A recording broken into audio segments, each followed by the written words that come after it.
Solid naman ang engrandeng selebrasyon ng 70th birthday ni Helen Gamboa kagabi. Naging emosyonal pa si Tita Helen nang magpasalamat sa mister niyang si Tito Sen. Yan ang chika ni Aubrey Carampel.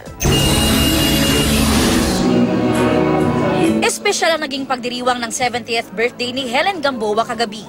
Kumpleto ang pamilya Soto, pati mga kaibigan sa politika at showbiz. Hindi rin nawala ang Itbulaga Dabar Cats sa pangunguna ni Vic Soto at Joey De Leon. Naroon din ang mga veteranong artista na sina Susan Roses, Amalia Fuentes, Eddie Gutierrez at Annabel Rama, Maricel Soriano at Roderick Paulate. Present din si GMA Chairman and CEO Attorney Felipe L. Gozon, Tape Executives Antonio Tuviera at Maluchoa Fagar, at San Miguel Corporation President and Chief Operating Officer Ramon Ang. Ang kabiyak ni Helen na si Senator Tito Soto at kanilang mga anak ang nagplano ng selebrasyon.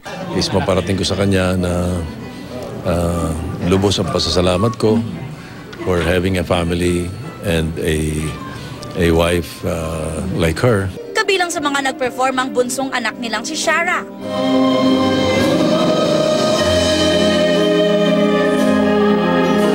Hindi siyempre mawawala ang pamangking si megastar Sharon Cuneta.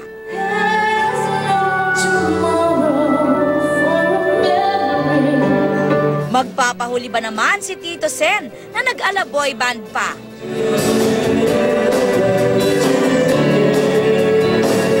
At syempre may impromptu song number din mula sa birthday girl.